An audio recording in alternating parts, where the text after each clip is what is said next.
Qual foi a última vez que a gente resolveu se aprofundar em processos diferentes de aprendizagem, em projetar para o futuro e tentar enxergar se o que está acontecendo aí fora pode ou não pode impactar na forma com que as pessoas aprendem?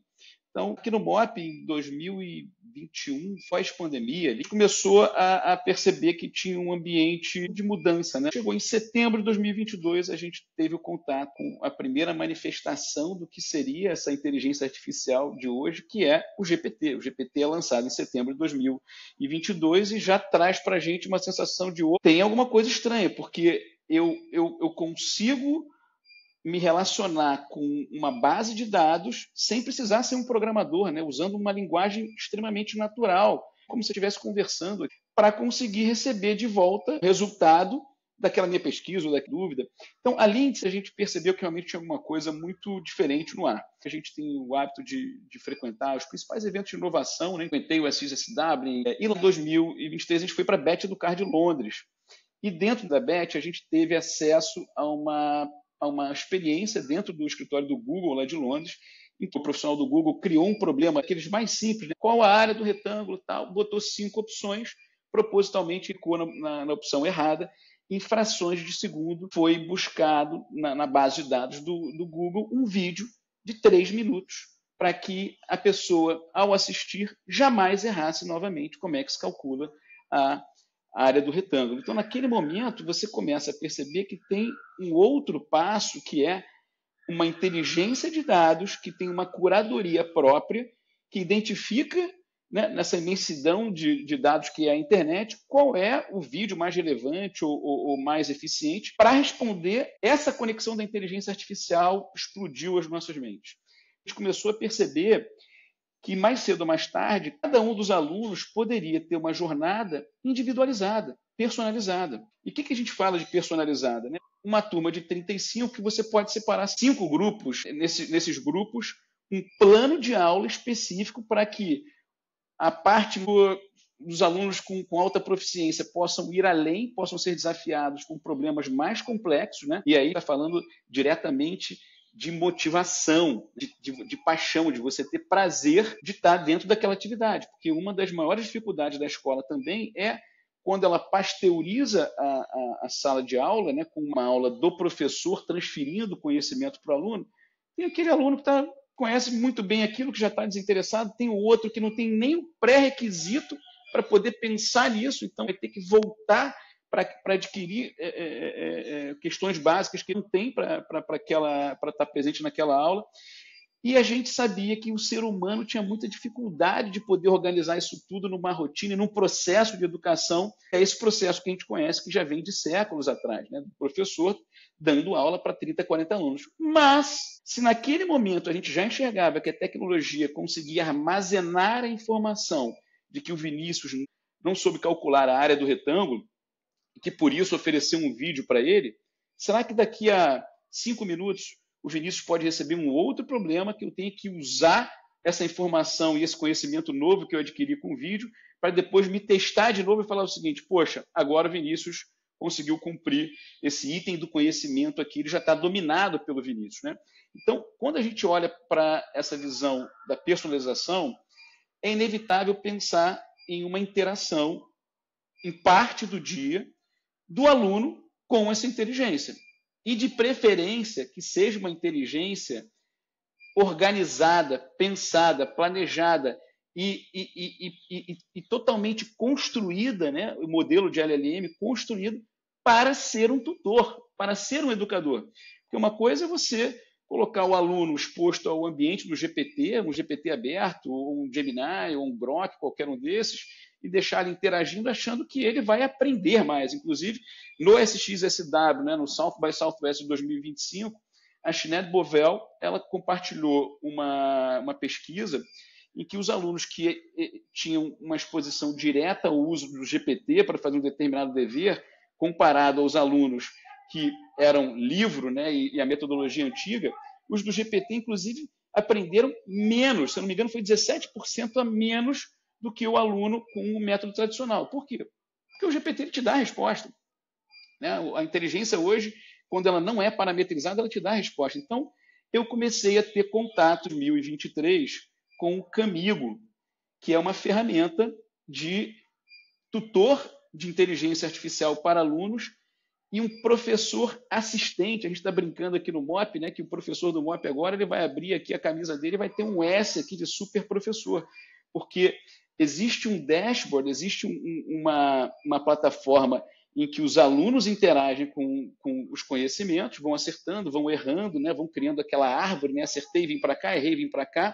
Então, todos esses dados sendo armazenados e organizados vão para onde? Vão alimentar o professor, vão alimentar o planejamento de sala de aula. Dei um exemplo ali de uma metodologia ativa que é super antiga, que é de estações, né? Eu consegui fazer e quebrar o paradigma de espaço e tempo da escola antiga, em que você tinha uma aula acontecendo naquele tempo, naquele lugar, para aquele grupo de alunos. Sabe que eu consigo hoje ter 5 aulas acontecendo simultaneamente?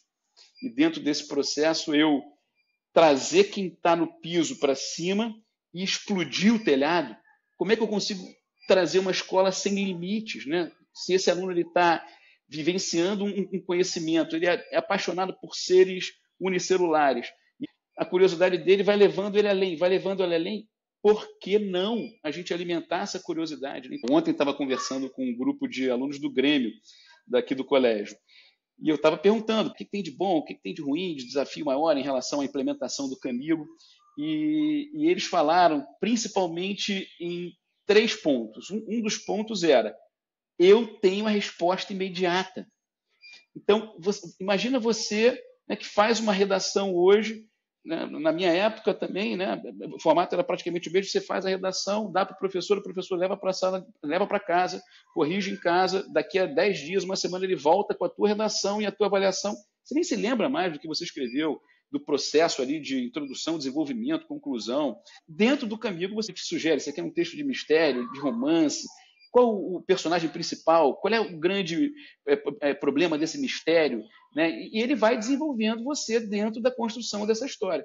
E depois você tem uma outra parte que é a avaliação de uma redação, né? Se você é um cara que precisa se desenvolver mais de uma questão gramatical, se você é um cara que precisa ter mais repertório, né? Porque a gente está muito acostumado a guiar nossa educação pelas notas, né?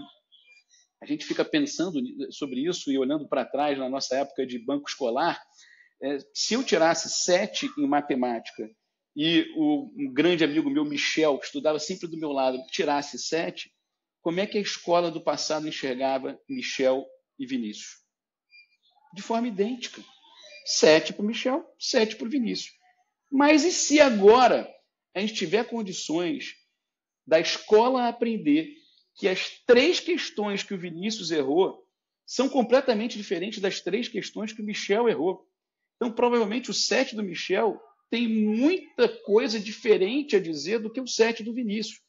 E na hora de eu começar a interagir com a plataforma novamente, a plataforma vai ter essa identificação. Existe um item que é o que vem a seguir, né? Que ele traz ali para você todos os exercícios, textos, assuntos pelos quais você passou e que você não adquiriu a proficiência necessária. Então, é como se você tivesse um dever de casa para cada aluno nesse olhar de futuro de uma escola altamente personalizável. Por que eu tenho que pasteurizar também a entrega dos deveres de casa? Será que eu não consigo ter uma construção de um olhar dentro de casa também personalizado para que o aluno ataque aonde são os calcanhares de Aquiles dele, né? A gente já vem de um histórico de uma escola de muito acolhimento, né? Isso é a palavra da nuvem de pesquisa que mais sai aqui do MOP de maneira espontânea, é o acolhimento, é você chegar na recepção e o Luiz, o Valmir, o Altamir brincar com o time do futebol do avô que perdeu e sabe da situação de saúde da fulana e trocou o cabelo, está com o cabelo diferente, pintou o cabelo. Então, essa conexão da gente conhecer a família foi a partícula, foi a faísca inicial que fez com que a gente caminhasse para um segundo ponto, que é o MOP tem a visão de se constituir como uma escola que melhor vai conhecer cada aluno. Então, vocês imaginem um ambiente de dados em que a gente consiga ter a anamnese desse aluno, né? Como é que foi a primeira infância dele, quais são as maiores dificuldades dele, os avisos para casa de dever feito ou dever que não foi feito, né? Os atendimentos disciplinares, a jornada de acertos e erros pela plataforma que foca mais na parte acadêmica, as avaliações socioemocionais desse aluno. Esse é um aluno que está conseguindo ter um momento de identificação das próprias emoções, bem, como é que ele está lidando com essas emoções, né? E eu estou com uma filha em idade de Enem, né? Aquela terceira série do ensino médio, então estou vivendo na pele o que é você criar uma rotina organizada para esse aluno chegar ao final do ano não só capacitado tecnicamente, né, academicamente para fazer a prova. Mas eu brinquei com a minha filha outro dia. Filha, se você tivesse um namorado e você está 1 ano namorando com esse namorado e chega uma semana antes do Enem, vocês brigaram. Você acha que esse fato vai interferir na performance tua da prova? Provavelmente sim, né? Nós somos afetados por variáveis que às vezes nós comandamos e outras que nós não comandamos. Então, como é que eu consigo acompanhar também a minha saúde emocional dentro disso? Ou seja, esse banco de dados, a visão futura do MOP, é que ele vai ser alimentado por informações acadêmicas e informações para muito além do acadêmico. Como é que a gente faz a escola ser cada vez mais potente com a adição da inteligência artificial e não com a substituição da inteligência artificial? Será que a gente consegue criar uma escola com um espaço que seja cada vez mais propício para o desenvolvimento das habilidades que são humanas, né? Existe uma questão mais imediata para a gente falar que tem a ver com como é que são os níveis de segurança, né? Como é que a gente consegue modelar esse tutor de inteligência artificial para que ele seja seguro, né, o suficiente. A gente sabe que segurança 100% hoje não existe. Então, aí vem também a necessidade da gente desenvolver o pensamento crítico desse aluno, né, de receber uma imagem, receber um vídeo, receber um texto e falar assim, será que isso está correto? Não vale eu dar uma segunda checagem nisso? Essa é a visão aqui dentro do MOP, da gente criar super professores capazes de tornarem os alunos cada vez mais humanos dentro dessa experiência, dessa escola que a gente enxerga que vai ser a escola do futuro. Uma escola que tem que olhar para o que está acontecendo no futuro do trabalho e responder de maneira mais imediata a essas habilidades que hoje nós já conseguimos enxergar que as empresas, os grupos de trabalho estão valorizando mais. E quais são essas habilidades? Fizemos também uma viagem para São Paulo e fomos visitar a Intel, que é uma baita universidade na área de tecnologia, né, com investimento do André Esteves, do Banco BTG, e nós conversamos com as coaches de lá, né, que são as psicólogas, e eles recebem alunos do Brasil inteiro. Aí eu brinquei, eu falei, se vocês pudessem mexer na lâmpada do Aladim, e o Aladim veio aqui e tem um desejo para vocês falarem que vocês gostariam dos alunos chegarem para vocês, né, do ensino médio para a universidade, que seria esse desejo? Qual seria esse desejo? E o desejo foi, uma olhou para a outra e falou assim, eles têm que aprender a trabalhar em equipe. A gente passa o primeiro semestre, o primeiro ano, praticamente resolvendo problemas, resolvendo tretas entre eles. Então, será que quando a gente enxerga hoje algumas universidades como a própria Intel, o Einstein em São Paulo, IBMEC, PUC, FGV, qual é a tendência dos exames dessas universidades? Elas irem cada vez mais para o conteúdo duro, né, hard, que é a parte mais acadêmica, ou é de expandir e começar a avaliar outras habilidades que esse aluno, habilidades humanas, que esses alunos precisam ter para ingressar? Então, já vou dando spoiler, né? Essas faculdades que eu citei, não citei à toa. No Einstein, você tem, por exemplo, um momento em que é analisado o nível de potencial que esse aluno tem para pegar uma pergunta mãe e, em 5 minutos, criar perguntas de desdobramento que vão comprovar ao avaliador que eu, que estou sendo avaliado, estou tocando nos pontos cruciais e essenciais daquele debate. Então, qual é a escola que hoje ensina o aluno a construir as melhores perguntas? E quando a gente fala em melhores perguntas, olha aí a conexão com prompt, né? Já ouvimos falar muito em prompt, você ter prompt ruim, né? Input ruim, output ruim. Então, será que eu posso, na minha idade aqui de educação básica, começar também dentro da escola a pensar em como é que eu crio intimidade desse aluno com a inteligência artificial para que ele saiba como lidar com essa inteligência que vai fazer parte do dia a dia deles. Porque não tem o certo ou errado aqui, a gente está no meio, no olho do furacão de uma mudança de mídia incrível. Aí, quando a gente fala em mudança de mídia, e a gente pega o histórico, né, das mudanças de mídia das sociedades, a gente olha a mudança da imprensa, né, da própria comunicação oral, da internet. Né? O livro do Mustafa fala sobre as General Purpose Technologies, né, as tecnologias que mudaram a sociedade. Então, ele traz a eletricidade, traz o fogo, né, traz a roda. E a inteligência artificial hoje é considerada mais uma GPT, uma General Purpose Technology.